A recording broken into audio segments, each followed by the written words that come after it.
Welcome to Psyche Magic, a podcast about waking up to the subconscious via our nocturnal dreams. I'm your host, Jordan Hale. I'm a psychotherapist based in Nashville, Tennessee. Together, we'll learn to befriend the unknown and her deep well of wisdom. While aspects of this podcast may feel therapeutic, it is never meant to take the place of therapy.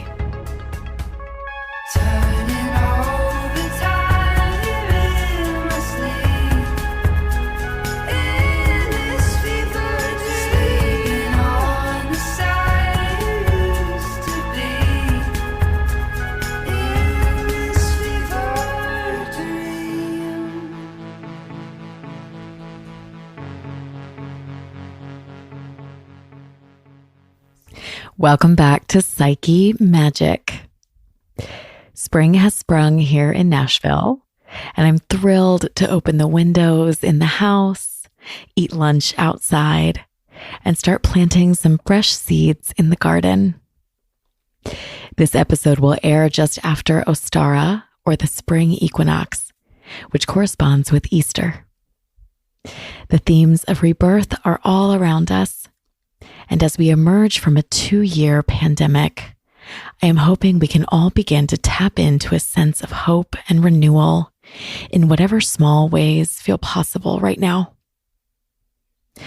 I have a few quick announcements to make. I'll be wrapping up season 1 of the podcast at the end of April. This is such a huge milestone for so many reasons. Many of you who have been following along know that learning to use my voice regularly and publicly has been an immense challenge and a profound blessing. I'll be taking the summer off to travel, reset, and brainstorm some fresh ideas for season 2 in September. Since I first conceptualized this podcast, it felt important to me to let it correspond to the seasons of our natural world. Running from fall through spring, the darker part of the year where we retreat more readily into our inner worlds. This podcast is a labor of love. And as I think carefully about the ways I can sustainably continue to create this work that I've grown to care so deeply about, I'm going to need your help. I'll be transitioning my weekly bonus episodes, which as of now include dream exploration exercises and guided meditations, to a subscription-based platform, likely starting out here on Anchor and later possibly transitioning to Patreon. If you decide to support the podcast at this level, know that you'll be helping to keep the lights on, allowing me to pay my team a fair wage, and offsetting the financial and energetic costs of making the show. If you've been to my website, you know that a portion of any proceeds from this podcast will go towards community-based organizations that support LGBTQ youth, such as the Oasis Center here in Nashville. I'm excited about this expansion and growth. I'll include a poll at the end of this episode where you can tell me what you'd like to see offered at the subscriber level if you happen to be interested in that. As always, thank you from the bottom of my heart for engaging with this show. I hope it is an encouragement and an inspiration to you to take the quiet whispers of your soul seriously. Thank you, thank you, thank you. Now, on to today's episode. My guest is Sara Schuster of Fox and Elder.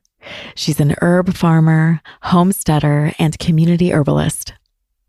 We talk dreams, tarot, and her experience with learning to build a more self-sustaining lifestyle. She also gives us some amazing insight into herbal support for mental and emotional health, as well as season-specific support. Hello, spring allergies. In the middle segment, I will also discuss some of my favorite plant partners for dream work. My conversation with Sara got me thinking about the importance of cultivating beauty in our spaces and in our daily lives as much as possible.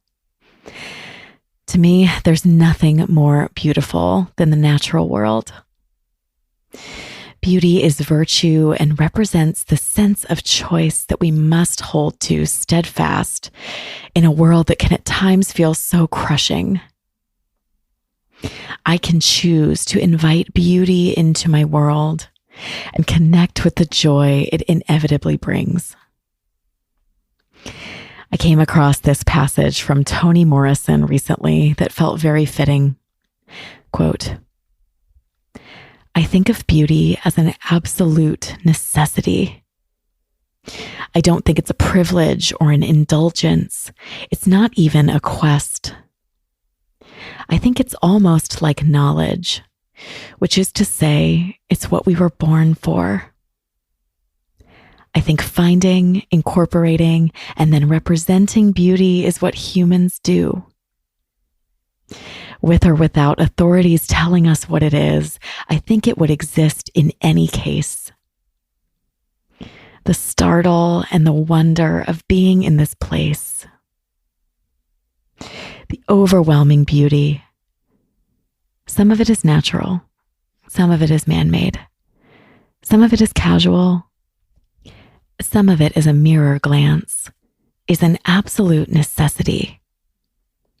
I don't think we can do without it any more than we can do without dreams or oxygen." Unquote. Indeed, beauty is pleasure concentrated, and pleasure is an act of resistance. If you've never read the book Pleasure Activism by Adrienne Marie Brown, I highly recommend checking it out. There's another excellent essay I read recently called The Mystical Core of Organized Religion, which I'll link to in show notes. In it, David Steindl-Rast has this to say about beauty and the ritual we organize around it. Quote, "The intellect sifts out what is true. The will reaches out for what is good. But there is a third dimension to reality, beauty. Our whole being resonates with what is beautiful, like a crystal lampshade that reverberates every time you hit a C sharp on the piano. Ritual, too, is an element of every religion. And every ritual in the world celebrates in one form or another belonging, pointing toward that ultimate belonging we experience in moments of mystical awareness. And every ritual in the world celebrates in one form or another belonging, pointing toward that ultimate belonging we experience in moments of mystical awareness. I encourage you to create your own rituals this season around inviting beauty into your world, making something with your hands, embracing art, planting something and watching it grow. Watch the way it can move you profoundly if you let it. Now onward to my guest, Sara Schuster.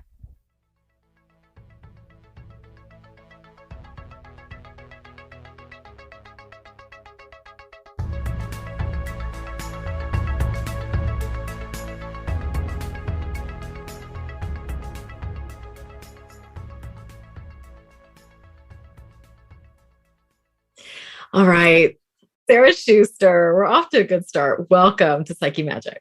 Thanks, Jordan. I'm super happy to be here and to connect with you. Thank you for having me. Absolutely. I'm very excited. I will talk about this a little bit more in the intro, of course, like as I kind of introduce you to the audience. But Sara Schuster is a homesteader, a gardener, an herbalist, basically all my favorite things wrapped in one. Like I was telling her, like, I want to be you. Like I want to be like you one day. So yeah, I'm excited. I'm excited to be here and I love what you're doing and diving into dreams and everything else. Just like you messaged me on Instagram and you were like, check out the pod. I was like, I can tell you yes already. Yes, I want to come on and talk about this. Yes, immediately. I think I said a few keywords. Like I was like witchy stuff, dreams, tarot. And you were like, done. Let's go. I was like, boom, boom, boom. Let's get like, what are you doing right now? Let's go. Yeah. I know. Yay. Well, okay. Let's dive in. Let's go ahead and get in the zone, and we will pull our tarot card to guide our conversation to see kind of where we need to go and what messages we need to help this conversation be fruitful and restorative to us both and to the listeners. So awesome. Let's do it. Let's see what comes up. Oh, okay. Yes. All right, Sarah. So the card that I pulled is the Two of Wands. Okay. So, okay, for the listeners, this is a man standing on the precipice, like on the edge of a castle, and he's looking out on the horizon. There's like a mountainous scape ahead of him, very lush landscape. There's a body of water. He's got two wands perched on either side of him. And then he also is holding a globe in his hand. So as he's staring off into the distance, he's got the globe and he's got the two wands on either side, and his back is to us. Okay, so Sarah, what does this card do for you? What does this bring up for you? Do you have any associations with this card? So I always think about wands just being about, creative fire, the twos. So, well, to go back, so I really like to focus on the way all the cards relate to one another. So in sort of like, I talk about the journey when you start from the ace of a suit, going from the ace up through the 10. Yes. So I like to, when I pull a card, I like to look at what's on either side of it. Cool. So I like to think about, I love the ace of wands. I actually have, it's part of like a tattoo on my wrist. Amazing. I love it so much. Just that creative energy, that creative fire, that the ace is going to be like the purest form of that energy. And so then I think about, okay, well, we start there. That's like our idea card, right? That's where all the energy is starting to bubble up. And so then I think about the Two of Wands of being like that action step or the step forward. Yeah. And so like in the card that you just pulled, the imagery there of him standing between the two wands, almost like it's a portal or like the starting post of a race, basically, like he's about to cross the starting line. It's time to take all that energy and ideas of the ace and start to actually implement them and put them into motion. So I feel like it's about making decisions. It's about starting that initial first step to begin making progress on your journey, whatever that needs to be. It also brings up the idea of balance for me, those two wands being, equidistant from him there in the imagery, and sort of that like parallel pathway forward as well, if you're going to like incorporate other people into your reading too. Yes. Okay. And I'm just now noticing something about this card, which is that he's got one foot on the ground, and then his other foot, I actually think, is like perched up on the edge of this precipice. So it is, if you're talking about the progression of the ace being the initial spark, the idea, then the two is that first kind of like that leap of faith. Yeah, literally that initial step. Yes. Have you watched the show Discovery of Witches or read the books by any chance? It's on my list. I have not checked it out yet, but I've heard good things. So one of the things I think about there is, I don't want to like give too much away, but one of the characters is able to time walk and like basically step between worlds. And like, there's like a physical cue for that where she actually stands hovering, like lifting her one foot off the ground, preparing to take that step. And like, that's immediately what I think of now when I see that card, is stepping into like the next phase of whatever you're doing. Yes. That's really cool. Yeah, because you have to have some, if I'm thinking about it in sort of a sympathetic magic kind of way, you have to have some representation of what it is that I'm energetically trying to do. And so I have to set myself up in the position of where I'm trying to go. And he's also holding the world in his hands. So there's boundless potential here, but it takes that first step. Yeah. And I think about him holding that kind of like almost like a little snow globe or crystal ball of just him using that as like a focal point for setting his intention as he's taking that step. 100%. And, it kind of reminds me of something that we were already talking about off mic before we started, which is that for a lot of us who have these dreams, like a more self-sustaining lifestyle, you have to start somewhere. Like you have to start small. You can't just say, oh, someday maybe I'll be able to live on a farm and grow my own food. Okay, well, that's fine. But what if you just grow a couple of herbs right now, right? Like I feel like the Two of Wands is kind of a card that's about starting where you are. Right. Right. It's the beginning of the journey. We still have to go through all the rest of the cards and then back around because we know the journey also never ends. And so, yeah, it's understanding that you have to take that initial first step. And, he's sort of like looking outward as he starts to take this step, sort of surveying the landscape he's stepping into. We don't know that these are ideal or perfect conditions, right? And we can't wait around for those conditions to suddenly magically be perfect because we know that's never going to happen. And so it's about stepping onto the path, taking that first step, right? Even if we can't exactly see the full path laid out before us, but having that faith in ourselves as well, that once we start taking the first step, the next step will appear. Oh, yes, Sara. Yes. You're speaking to me right now.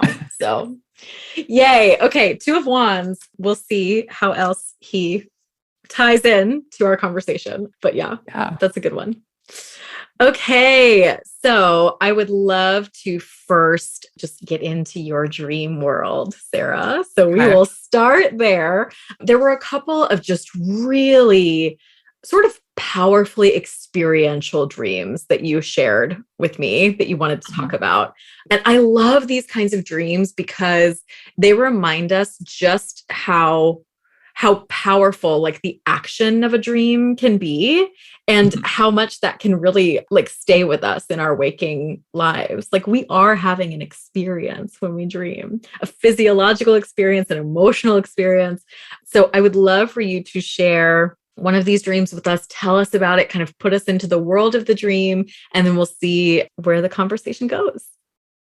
Sure. So I actually sent you, I often have pretty short dreams, but if I do remember any of my dreams, I'll usually remember a couple, like I'll have a couple in the same night. Yeah. And so I actually sent you like 2 dreams that I had in the same night, sort of back to back with each other. I didn't realize they were in the same night. That's so cool. Mm-hmm. Yeah. So that's why I thought it was like really interesting. And I remember they stuck out with me enough that I actually like wrote about them on social media, which is not something I really like put out there to people. But they resonated like that much. Yeah. Oh yeah. I mean, I woke up like almost in tears, like in a good way, like just because they were so beautiful and they brought me so much joy. And I mean, and I know we'll probably get into like what else was going on in my waking life at the time I had these. But so, yeah, so in the very first one, and again, these were really short dreams, like almost like snapshots in a way. That's cool. Okay. But yeah, the first one, I was in this house, I was sitting, it was very like sparsely decorated. Like I remember just kind of like white walls, a couch, not a lot in there. I was sitting on the couch, but the couch was very close to like a porch with like French, like sliding glass doors.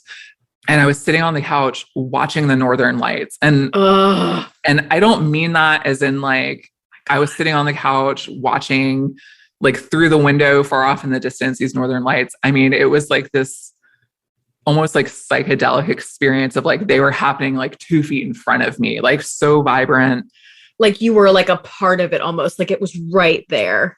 Right. Like the difference between like a TV 2 feet from your face versus like the last row at a drive-in movie theater or something way off in the distance. 100%. Wait, so I love that. I love that imagery, by the way. Yes. Yeah. So, I mean, and so it was a really short dream. I mean, nothing else really happened in that other than just this feeling of just like how intensely beautiful it was, how close to me in proximity it was. And just this experience of like, I'm not just like watching something happen in the distance. Like this is happening almost like for me, in front of me, like in my living room on this deck. And then the second dream that I had that night, I was just driving on a road and like through a city, and I saw a fox on the side of the road, like alive.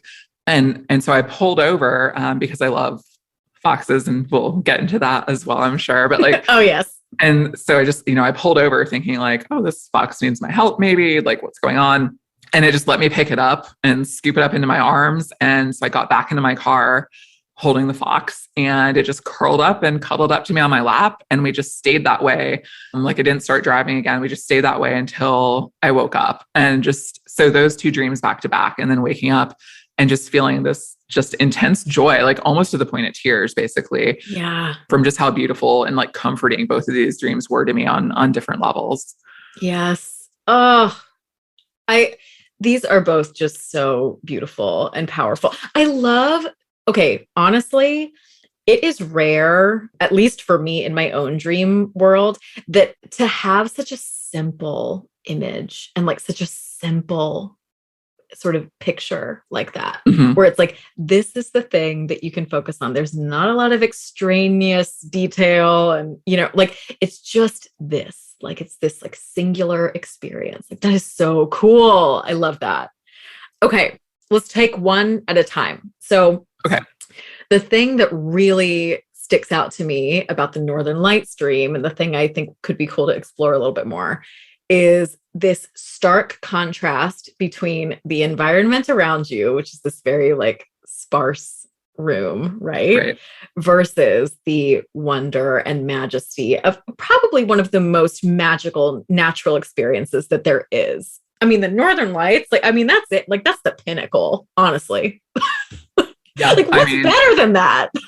Yeah, it was, and you're right. It was like this very big contrast between this very, sparsely decorated, plain white walls. Yeah. I think there may have been like a vase with flowers on like a counter, and that's pretty much the only decor I remember other than like the couch, versus like the Northern Lights in just like vivid, almost like Technicolor, happening like 2 feet in front of my face, just, it was such a contrast. Yes.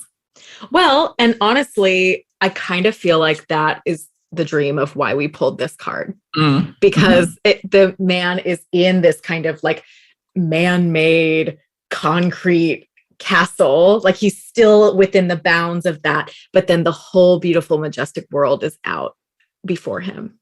Right. Like, it's it's kind of that same like juxtaposition. So I feel like that's interesting. I like that. Yeah. I like that too. I'm like, woo, like, I have chills. Okay. So the other thing that I wanted to ask about that dream is that obviously this was a very like thrilling experience, right? Like, it was just so beautiful. Were there any other emotional experiences mixed in to that dream? Like, were there other things going on in the way that you were feeling during the dream?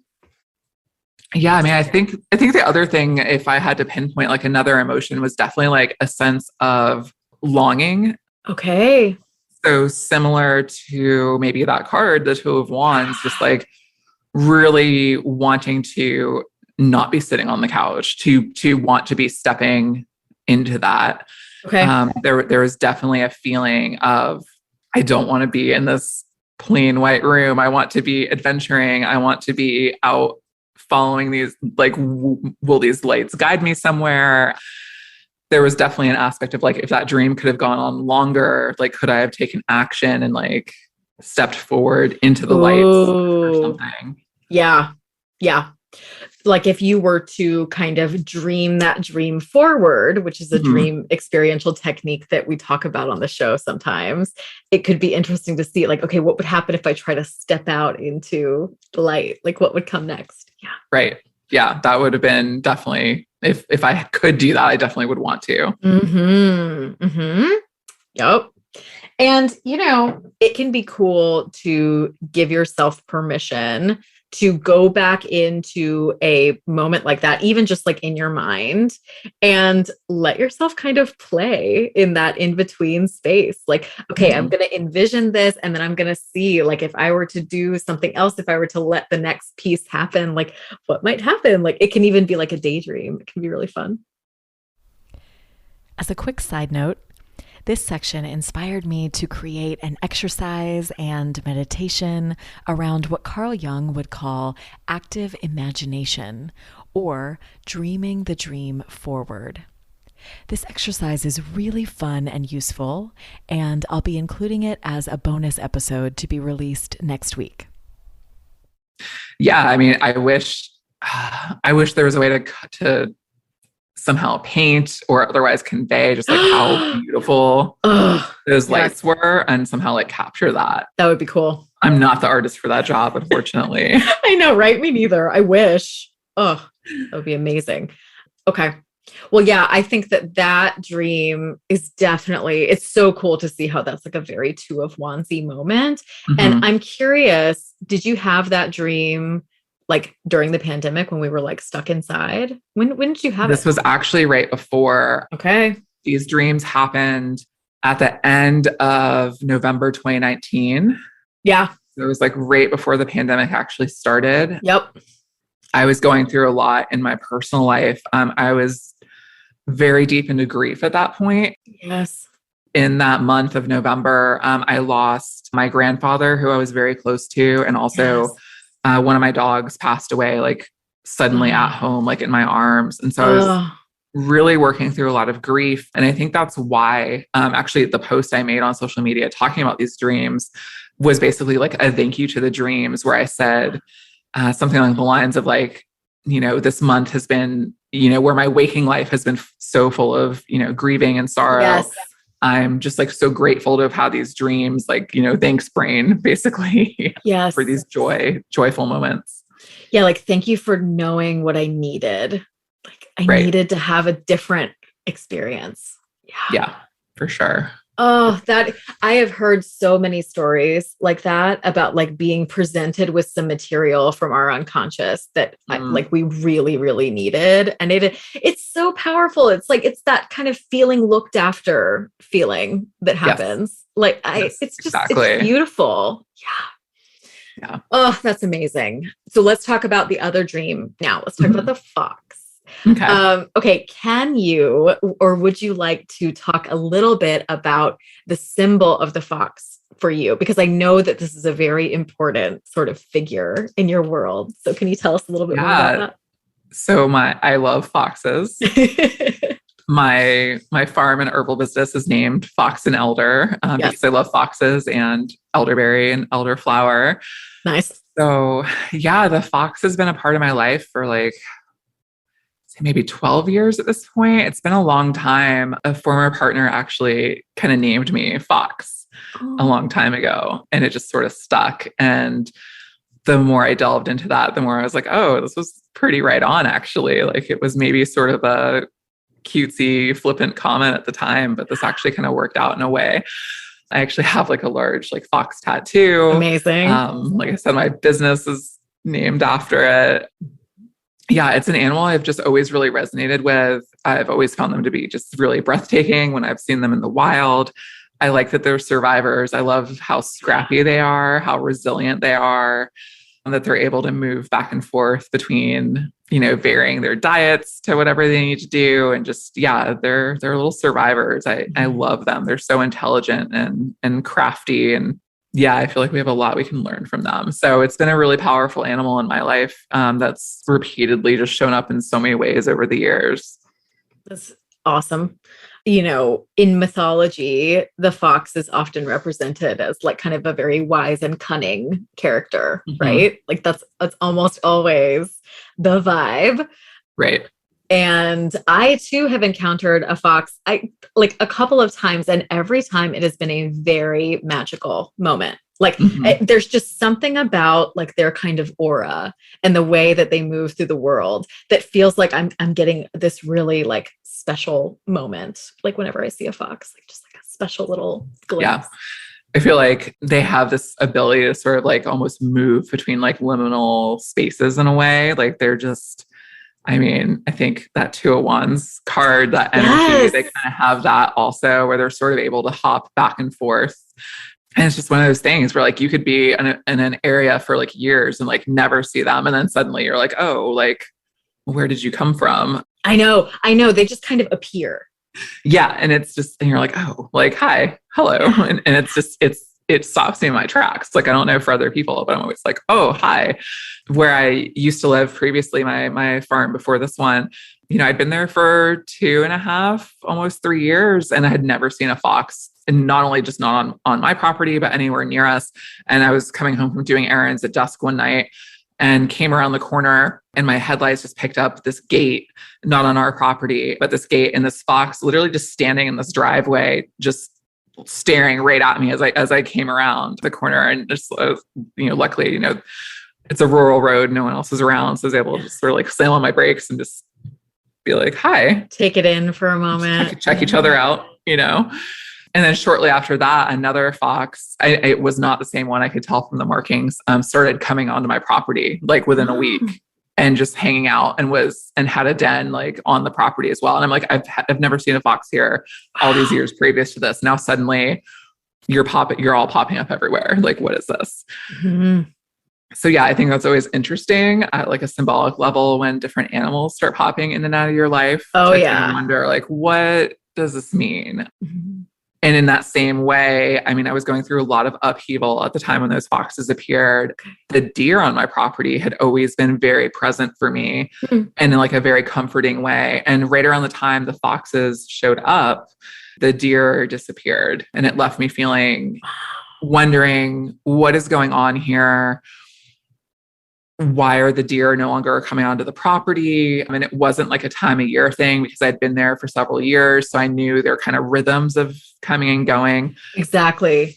So I'm like suddenly feeling like, oh, am I not supposed to be here anymore either? Like, why have you guys disappeared? And I'm like, well, where am I supposed to go?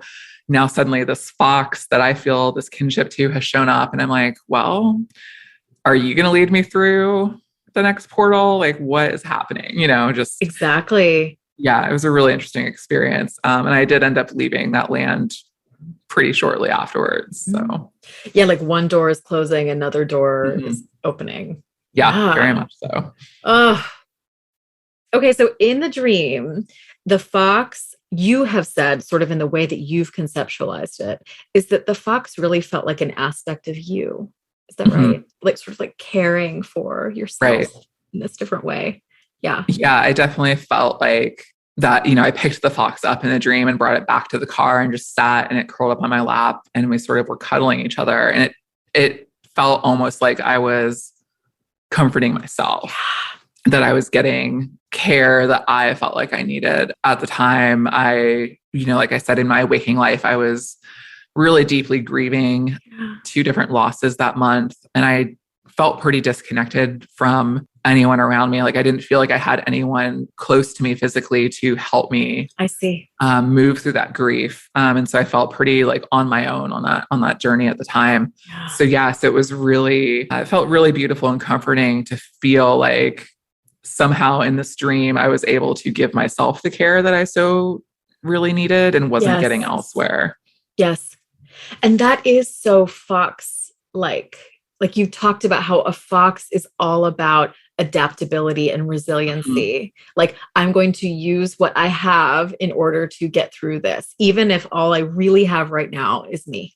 Right. And I mean, and I kind of like the image that pops into my head is the idea of like, if you've seen like photos, like inside of like a fox den or something, it's like, yeah, if there's more than one fox in there, they're all going to snuggle up and be down for that. But if the fox is by itself, what does it do? It curls up inward and pulls its own warmth in, right? And takes care of itself basically as best as it can, which I mean, lots of animals do that, right? For warmth. But that's kind of like the thing that pops into mind for me is thinking about that of like, okay, like no one else is stepping up to help me move through this grief and to comfort me.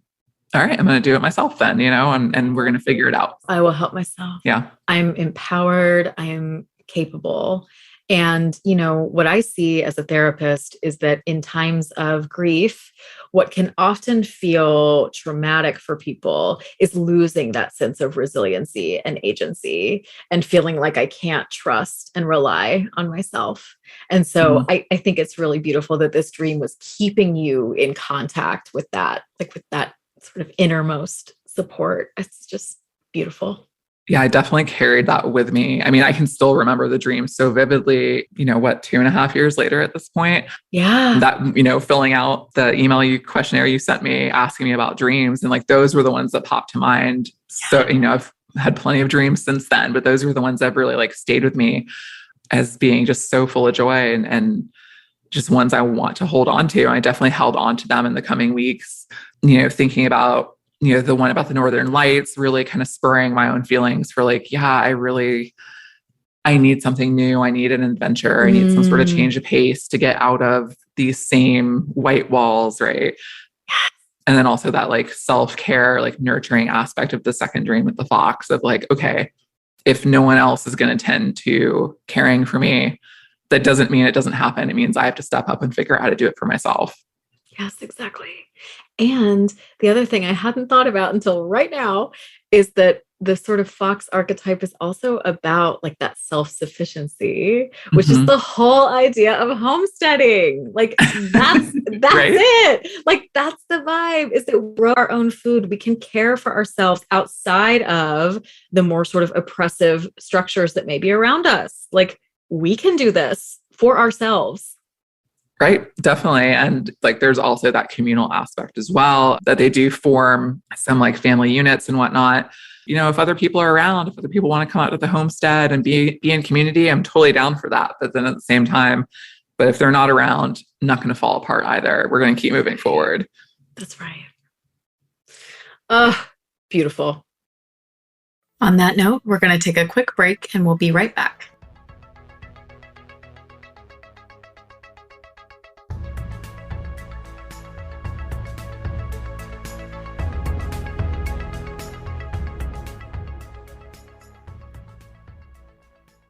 Let's talk about a few of my favorite herbs to use in dream work. I'm learning to think of plants as partners and to cultivate a relationship with them. Mugwort is one such plant I've been vibing with for a while. Mugwort has traditional associations with divination, protection, healing, strength, dreaming, and psychic awareness. You can create a small sachet to put under your pillow to invite protection from nightmares and even lucid dreaming.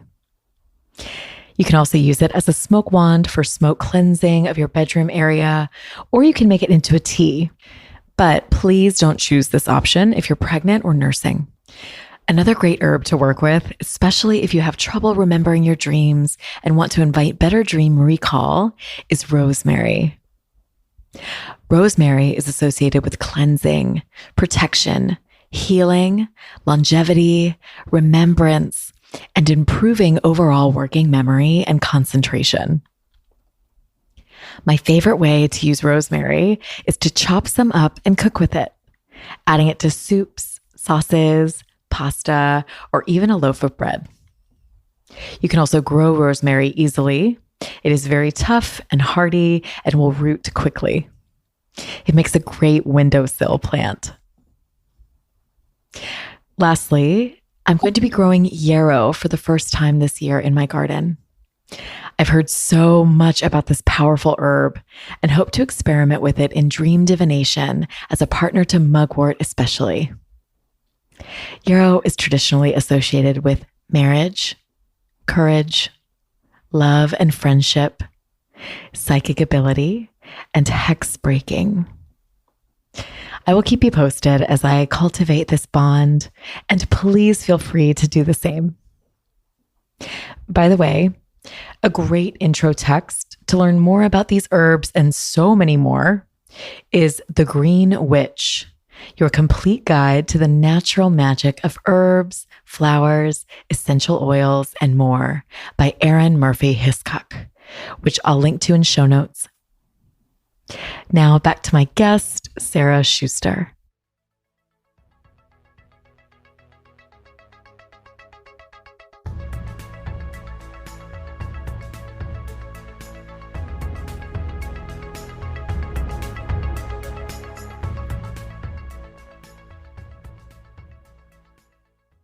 So let's talk about homesteading. Let's talk about gardening. Let's talk about how this became your world. Like, how did you find this? So I have always just been like, I remember just, being a young kid and reading books like Hatchet or My Side of the Mountain, these books about kids by themselves in weird situations, demonstrating resiliency and going off and like surviving in the wilderness, living in the woods, building houses inside trees and gathering their own food. And very fox-like. Right. And that always just really clicked for me and really resonated for me. And I just carried that forward into my life, and then was exposed to like gardening, that kind of lifestyle, that the idea of like self-sufficiency and survival skills, and just always really clicked for me. I was like, oh, this is what I want. I want to grow things. I want to grow my own food. I want to not live in a city. I want to be close to animals, closer to nature, and be part of nature as well, not just like visiting it. Exactly. Yeah. And so from there, I had a partner in high school and through early adulthood whose family farmed and had like a market garden. Amazing. And so I was able to be around that. Their mom was an herbalist also. So that was sort of like my first exposure to that. Yeah. And thinking like, oh yeah, this is totally the life I want. I'm very excited about this. And then got derailed by, but no, society says this isn't a viable career option, right? So then decided to, still went to college, became like a middle school teacher for a while, worked through some other careers. But eventually was just like, but none of this makes me happy. And I still keep circling back around to these other things, still having a garden, still, dabbling in herbalism. And then finally I was like, no, I really have to do this. Like, I want to do this full time. I want this to be what I do. So enrolling in like an herbal program, and then deciding very shortly after that, okay, I'm going to buy land. I'm going to get out of the city. I'm going to actually make a go of this. And yeah, the rest is kind of history. I love stories where there was this kind of consistent internal pull towards something. And then much like the hero's journey, it's like there has to be a point where I sort of refuse that call and I have to explore, what else is there? And what are the shoulds? And what does society say? Right? Like that whole kind of like tangent has to happen so that I can then return home and recognize it for what it is, which is home. Right. And I was always trying to kind of going back to that Two of Wands, like one foot on the ground, one foot in the air. I was always trying to still bring those other aspects into whatever career I was trying to do. So like when I went into teaching, everything I do always has some sort of like kind of alternative, non-traditional twist to it. And so my goal was, I'll teach for a while and then I'll start a charter school on an organic farm where the students get to like grow their own food a couple days, and so there was always like this kind of duality of like, okay, I'm going to try to do the quote unquote responsible adult career trajectory or whatnot, but I want to do it and still have these other things as part of it, and wanting to be able to like travel and do whatnot. And I was like, well, at least as a school teacher, I can go do that as well. Yeah. And so just always trying to like combine those things or get them to still work. I know what you mean. Yes. And there's kind of overcomplication that can happen where it's like, I'm trying to mix so many things. And yeah, I can see how the waters could get a little muddy. It could feel like a little bit too much. Yeah. Very muddy, right? Yeah. Mm-hmm. Yeah. How are we supposed to do all of this? And then, ultimately at the end of the day, having to decide, I don't want any of this other stuff that I've been working on, and who cares what people think at some point? Like, who cares if they approve of my so-called career or lack thereof? Like, if I'm not actually happy, what is the point of all this?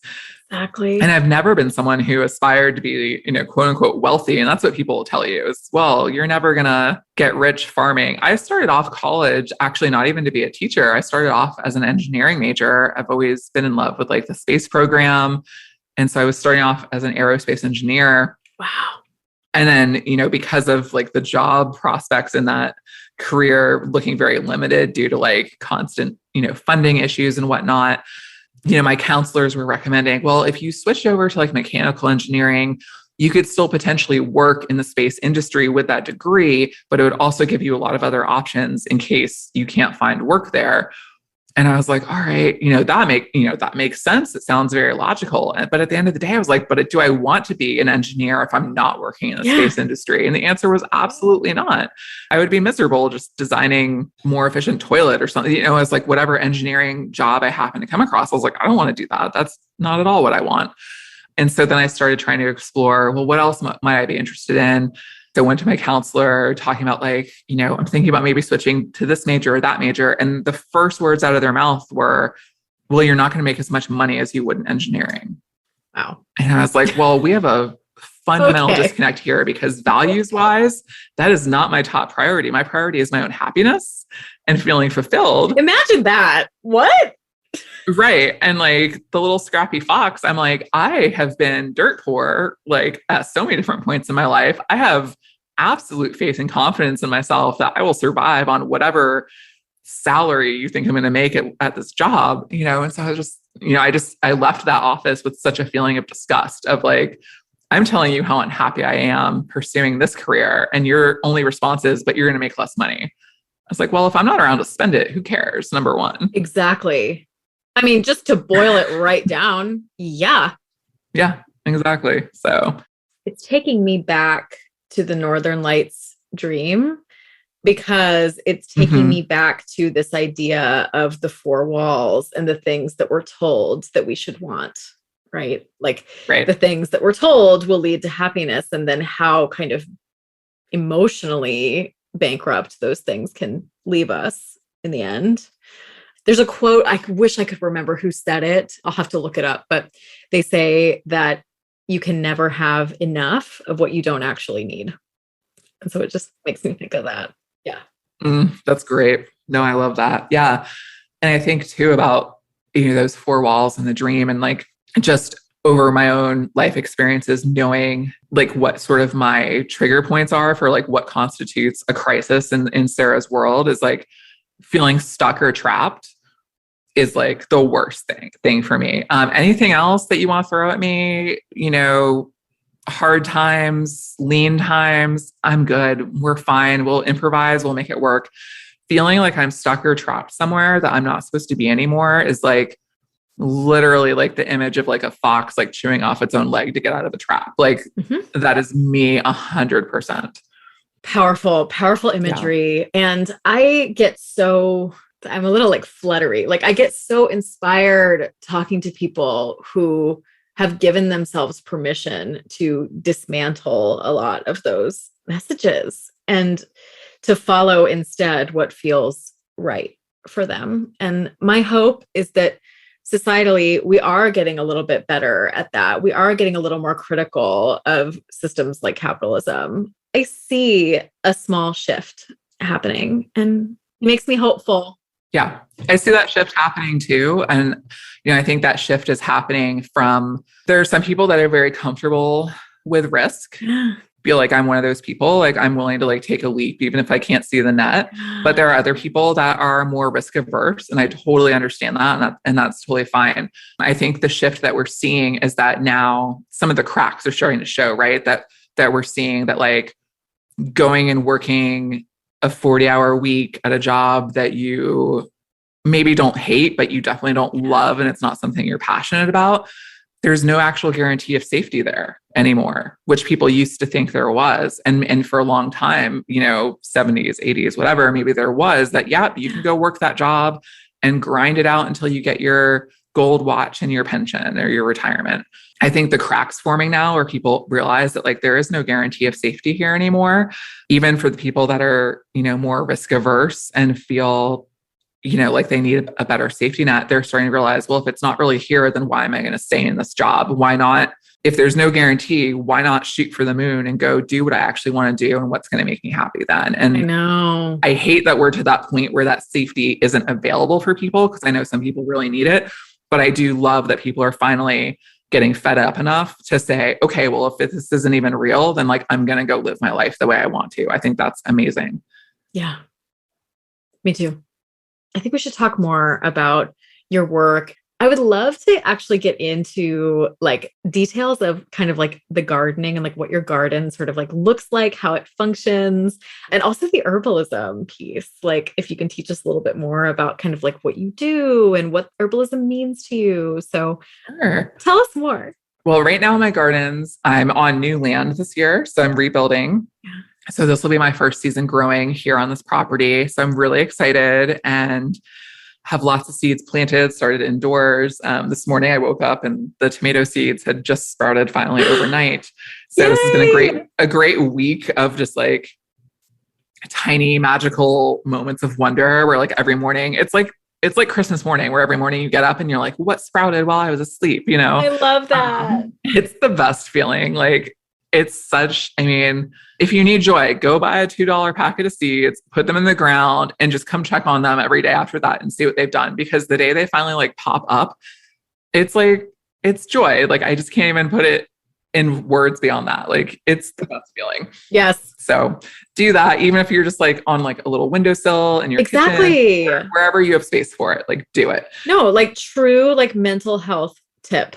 Yeah. Oh, for sure. Like having greenery in my space, like whether it's houseplants or seedlings that I'm starting, whatever it might be, like is just such a boost. And to have like that kind of little symbiotic relationship of like, I'm caring for this plant is caring for me, whether that's, you know, cleaning my air or providing me with like a little, you know, some fresh herbs to garnish a meal with, you know, whatever it is you can grow in your space. I would definitely encourage you to do that. Yes. Yeah. So getting the gardens restarted this year. You know, so for me, the homesteading is like trying to grow as much of my own food as possible. Okay. So lots of, you know, vegetables and things like that. But then the herbal, you know, business side is, you know, well, growing herbs like for my own personal use, but then for also like product making, also for like doing formulation for, you know, one-on-one clients and things like that. It's all kind of lumped in together. So the nice thing about gardening is, you know, getting away from like that idea of like, the monocropping of just like, this area over here is all tomatoes and this area over here is all this other thing, and just intermingling all of it, you know, to where the herbs and the vegetables are all mixed in, and, you know, just letting them all kind of hang out together. And, you know, I love, you know, resiliency is something, it's like a theme I come back to all the time in my own life. And like, you're building that resiliency, right? So by interplanting so many different things, what happens is, you know, a pest, an insect that you don't want that would maybe come through and like destroy a crop of something.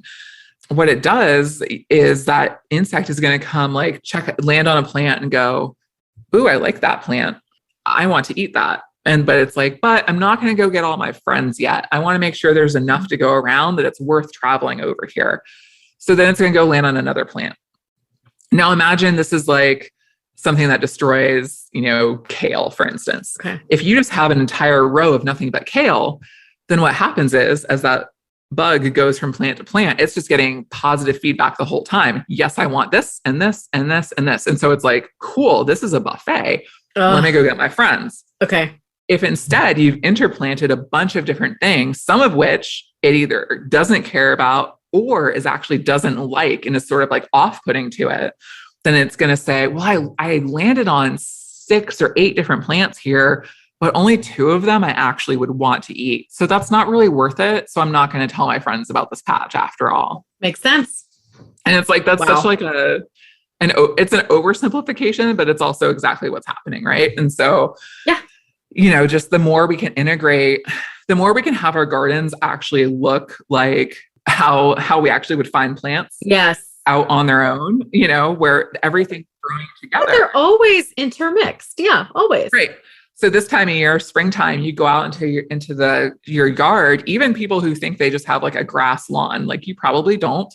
Right now, you're probably seeing dandelion, chickweed, cleavers, purple dead nettle, all these things coming up all around each other. You're not seeing a row of this and a row of that. They're all intermingling. They're all growing together. And the fun thing about that from an herbal perspective is a lot of times these plants that grow together have similar actions, right? So cool. I love like the chickweed, the cleavers, the dandelion.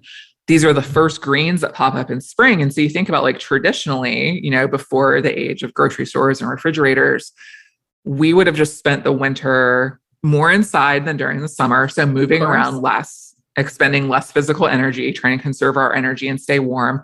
And we would have been eating very heavy things like potatoes, squash, things that we were able to store, right? So not a lot of fresh greens, things. Right. Yes. So those heavier, more dense, hopefully more calorie dense, because we're trying to conserve energy. We're not moving around a whole bunch. And we have a little bit less variety to choose from in the winter. And so now, we're emerging in spring, poking around outside, looking for what we're going to eat next. And what we see are these plants, chickweed, cleavers, dandelion leaf, things that help us get our lymphatic system moving and cleaned out. Wow. Wow. After we've been sort of like stagnant through the whole winter, right? That blows my mind. Like here's exactly what you need. Here you go. Exactly. And so I do this herbal vinegar in the early spring called Lymph Love, where it's just those first plants that first start to pop up, just infused in some raw apple cider vinegar and just, putting that on early salads or just in my water and and just like, it's like, okay, cool. And the herbs, the plants are letting my body know spring is coming. It's time to wake up. It's time to get moving again. Wow. Time to get that lymph moving. It seems so simple, right? When you think about it that way. And it's like, there's so many different plants that just like pop up at exactly the right time you need them. And there's like a saying that a lot of herbalists will say is like, the plant you need is the one that's growing outside your door. That's so beautiful. That's incredible. Yeah. And so many times, and there's just so many interesting things that are happening with plants. Like I could talk about this all day with like, we're seeing a rise in things in the Northeast and then heading down even towards Tennessee where we are in like Lyme disease, for instance, happening more and more prevalently. At the same time, we're seeing so-called invasive species popping up and choking out other plants, things like Japanese knotweed. Well, one of the things they found is that Japanese knotweed can be helpful in treating, guess what? Lyme disease. Lyme disease. That's insane. And so I always, people are really quick to point the finger at, these so-called invasives. And my question is always, weeds. Yeah. Mm-hmm. Yeah. Well, why is it here? Why is it popping up now? Is there a message? Is there a lesson? Is there help being provided here in some way? Yes. And more often than not, the answer is yes. Oh my God. That like makes me want to cry.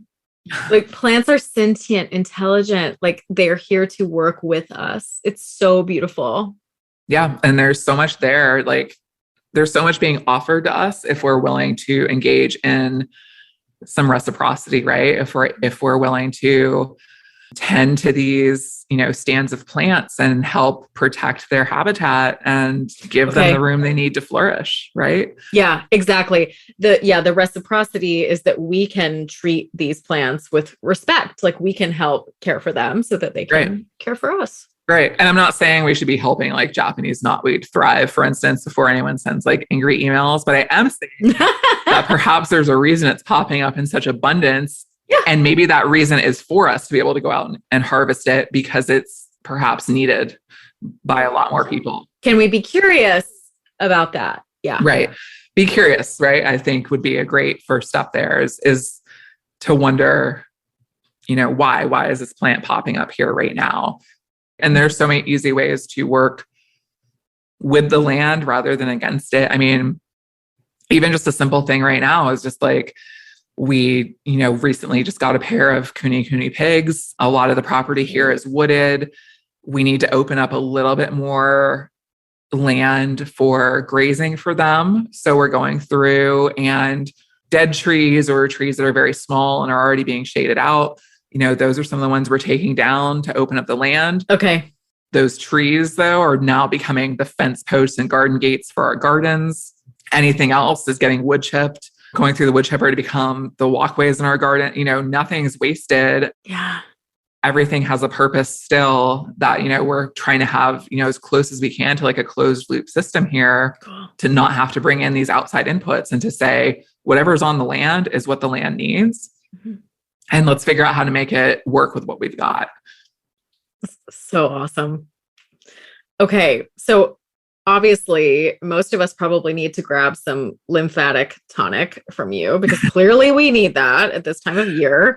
I think we all need that and some sunshine and a nice long walk. And some sunshine, vitamin D. Okay. What are some of your favorite herbs for just sort of overall like emotional health, like mental health and well-being?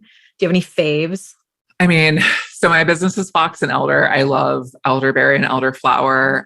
Elderflower is a nice kind of uplifting herb. It has a lot of places that it can pop into our lives, but I love it as just like a gentle mood elevator. I actually have a formula called Heart Lifter, which is elderflower, rose, mimosa flower, and lemon balm together. Just really soothing, like just when you're kind of having one of those days where you're like, my smile isn't happening on its own. What can I do to just, kick this up a notch or two?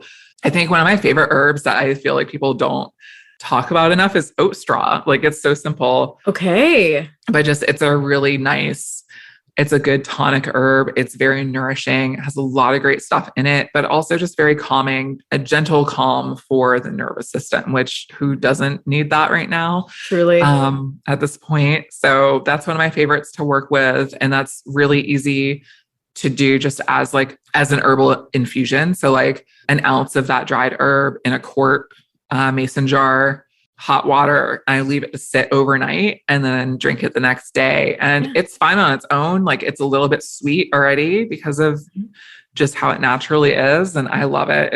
It's beautiful just to drink all by itself. That's so good to know. I was telling Sara before we started that one of my favorite herbs is holy basil Tulsi tea. And that I drink it like all day, every day. And it's an adaptogen. It is calming, but also uplifting. Like it's literally both. My system loves it. Yeah. Tulsi, or I love Tulsi and linden together as well, are two herbs that really play off of each other in a great way. Nice. And this time of year, even, a lot of people's spring allergies maybe are starting to kick up. So stinging nettle, goldenrod, things like that are great to throw a cup of tea together, a little bit of nettle every day for those that are trying to keep those allergies at bay. Really? Okay. Good to know. Yeah. I tell everyone, nettles all day long. It's so nourishing, so many good minerals, can't get enough of it. So I love just like the simple herbal infusions, like to start my morning while I'm working. And then I get a little fancier in the afternoon with cups of actual teas that I've put together. But yeah, nettles and oat straw for just starting my morning with a quart of either of those to get, one really good hydration there, getting a quart of water into me right at the start of the day. Exactly. And those just great, minerals and just so nourishing at so many different levels. So yeah, those are some of my favorites. Excellent. That's so helpful. Thank you. I'm always looking for just little recommendations of, it's just support for the nervous system, right? Like, it's just like an additional layer of support. And like you said, who doesn't need that? So yeah, that's great. Yeah. Oh, Sara. Okay. Well, we're coming to the end of time, but I just could talk to you all day. So thank you. No, thank you. Oh, this has been so fun. Please tell the listeners a little bit more about sort of where they can find you online and engage with your work. You mentioned a shop that you have, which I didn't even know about. So please tell us all the things, please. Sure. So I have a few different projects. The first is for those of you that are interested in learning about homesteading and herbalism, I have a podcast called Tending Seeds. You can find that anywhere that you find podcasts. So some of those are solo episodes. Some of those are with guests. I've been doing some really fun interviews lately. So I'd really recommend that just as, a free resource that I try to put out there for people. You can laugh at my own adventures. I started it right when I first started homesteading so that people could laugh at my mistakes as I went along also. Thank you for that, by the way. We need more content that is about just genuine, mistake. Follies, that being part of the process. Thank you. No perfection. Yeah, no problem. I'm always happy to laugh at myself, and I might as well share the love and let other people join in. So amazing. And then you can find me on social media, Fox and Elder, TikTok, Instagram, Facebook, all that jazz. My website is foxandelder.com. We have a farm store up there for whatever seasonal items we're making at the time. You can find me on Patreon, or you can do this through the farm store as well. I love to send and receive snail mail. I feel like it's something people are missing out on. So every month for the full moon, I make a small zine, and you can get that sent to you with a tea bag for the tea of the month. And the idea is that everyone in that community, we all on the full moon are reading our zine and drinking our mug of tea, so that even if you're feeling isolated, you can be part of a community on the full moon. And there's also a tarot spread in each month. We talk about different plants, herbs. For March, this issue was all about luck. So prosperity, magic, and things like that. I love this so much. This is actually how I found out about your work is through your zine, because Mallory from Hen of the Woods, who's a fabulous I love her. Caterer, cook. She cited one of your zines in her newsletter. And it was so unique the way that you put it together. And like you said, just getting that tactile experience of having something delivered in the mail is so fun. So it's a really, really unique, fun project. Thanks. Yeah, I love doing it. I love, something in the mail that's not a bill that you can kind of look forward to. Totally. Is great. So yeah, I love making that each month and sending that out into the world. It's a fun project. I can see you light up when you talk about it. Like literally your face like changes. It's beautiful. I can tell you really love it. I love doing it. And people have asked me, why don't you do it, do a digital version? And I'm like, it wouldn't be the same. It's not the same. It's not what I felt called to do when I decided to make it. And this is actually the third year of making the zine every month. And I love doing it. And it's been such a process and an evolution. And I'm even more rural now. So it's like an hour to get to a place that even has a photocopier for me. So we're looking into some like home solutions for that, for printing. But yeah. Good for you. That's amazing. That makes me so happy. Yeah, it's been a lot of fun. I love putting it out there for people. Yay. Okay, well, I will list all of this in show notes as well for the listeners so that you can click on all of these links and find all of Sara's wonderful work. Sara, you have been just such a blessing and a gift. Thank you so much for being here. I've really enjoyed it. Thank you, Jordan. It's been great chatting with you. I'm so glad we connected. And so thanks, Mallory, for connecting us. Thank you. Mallory, shout out to Mallory. Mallory, if you're listening, you're awesome too. All right. Well, thank you, Sara. Thanks, Jordan.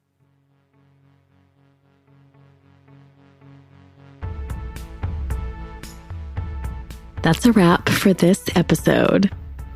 If you're enjoying the show, please take a moment now to subscribe, rate, and review us on your favorite podcast app of choice. It really makes a difference and helps other people find the show. Thank you again to my guest, Sara Schuster. Your wisdom and passion give me so much hope for this wounded world. I signed up for your full moon zine, and I'm so excited to keep in touch. Thank you for sharing yourself so generously with us. Do you have questions or a dream you want to share? Please drop me an email at psychemagicpodcast@gmail.com. You can also leave me a voicemail via the link in show notes. I'd love to hear from you, and you could be featured on a future episode. You can also follow us on Instagram at psyche_magic. Check out my Psyche Magic playlist on Spotify. The link is in show notes. Psyche Magic was produced and recorded by me, Jordan Hale. Editing for this episode is by Misuzu Inaga. Our theme music is by Young Summer. Artwork is by Annika Murphy. Special thanks go to Daniel Higby. You can check out information about this and other episodes on our website, www.psychemagicpodcast.com. Psyche Magic is available via Anchor across all podcasting platforms. Thank you so much for listening. I'll leave you with a question. If you must sleep through a third of your life, are you willing to sleep through your dreams too? Get your dream journals out, y'all. Until next time.